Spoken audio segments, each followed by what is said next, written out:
Clock down to 1. Turnaround jumper, Basinger, no! And the Foresters win! A 1-point victory for the Huntington Foresters. Dawson for 3, no good.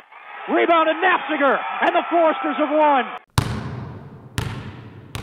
Kennedy works the baseline, throws it up high off the glass, no. Peterson crashes for the rebound and puts it back. All directing traffic at the top of the key. Finds a cutting Kennedy, but he throws it away from him. And here's Troyer going the other way, gets past Alt, lays it up and in. And a quick timeout called by Ty Platt. Well, this is not what the Foresters wanted. They have turned the ball over on back-to-back possessions. The shot clock is down to 10.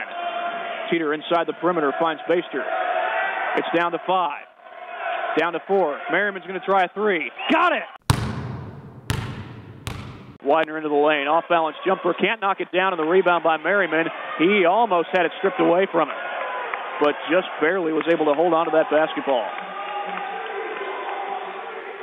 Foresters have turned the ball over on their last 4 possessions. They cannot afford to do it here, and they almost turned it over again. Martin knocks it out of bounds. Last touch by the Wildcat. And now we've got an injured Knight as Eric Harris goes down. The officials have not stopped play. Harris is on his knees. He gets up quickly. Meanwhile, Alt misses the 3, but the ball's knocked out of bounds. They're going to say Marion ball, and Eric Harris is in a lot of pain right now. He looks just like he's gasping for air. And it looks like he's holding his chest as he walks off to the bench. Van Pelt from the corner kicks it out to Howe. And he's going to put up a 3 again and knocks it down again. Baster waiting for a high screen from Kennedy. And now drives in the lane, finds Merriman. Merriman goes up and lays it in. Kennedy with the ball, drives baseline and slows down, finds Merriman wide open, and he lays it in. We're joined now by head coach Ty Platt. And Coach, this has got to be a tough loss to swallow. You were in the game, but when it came down to the wire, you just couldn't get the shot you wanted, it looked like. Could you share with our listeners something that perhaps the people in the community might not know about Beacon? Good afternoon, everybody, and welcome to today's broadcast of Forester basketball here on 105.5 Fuse FM. It's the second game of the Ness Brothers Hall of Fame tournament for the Foresters as they take on Davenport University. I'm Thad Goff, joined by Eric Banton. And Eric, last night in the game against Wilberforce, we saw certainly a great effort by the Foresters, a lot of resiliency, but even though the turnovers were not very high on the stat sheet, only 14 of them, it's the same issue that we've seen over and over again, and that is the communication issues. And in the end, it was Sarah Miller who hit the 2 free throws to win the ball game, driving to the lane, drawing the contact, and probably not the shot you would expect her to take, got her to the free throw line. I'm Thad Goff along with Jameel Brenneman, and the Foresters come into this game off a 2-game losing skid, most recently on Saturday at the hands of St. Francis, a place that is so hard to win. Tyler Palmer came to Huntington University in the 2009-2010 school year and began his college baseball career the same year. He has pitched out of both the bullpen and the starting rotation. In his freshman and sophomore seasons, he had started a combined 5 games and also pitched out of the bullpen.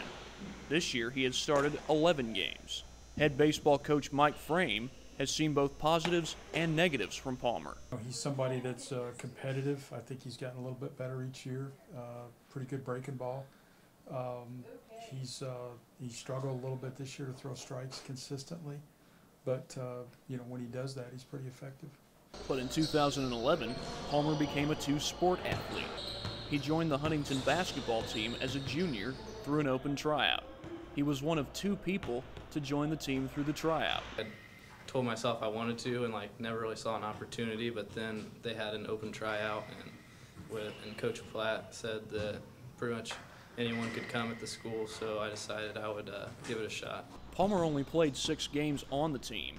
He saw most of his playing time late in ball games. He is listed as one of the team's point guards. Ryan Baster started at that position for most of the year, and Randall Lowe also has experience at that position. So however much playing time Palmer will get next season remains to be seen.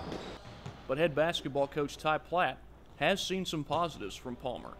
Tyler's a very intelligent player, a kid that's going to give you a great effort and do everything you ask him to do, so he was perfect for what we needed him for.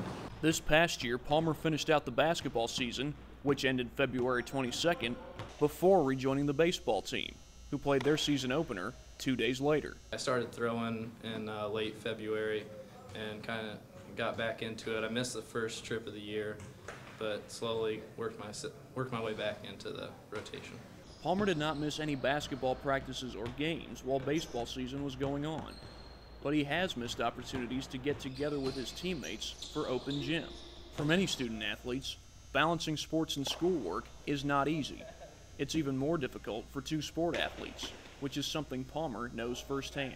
When baseball started to get into the flow of things for the season, I was trying to go to basketball practice, and then afterwards I had to go throw a little bit for baseball, so it was really difficult getting both sports in. Palmer is a sport and exercise science major, and like most Huntington University students, he has no plans of playing professional sports. But with his senior year remaining, what the upcoming sports seasons will hold is unpredictable.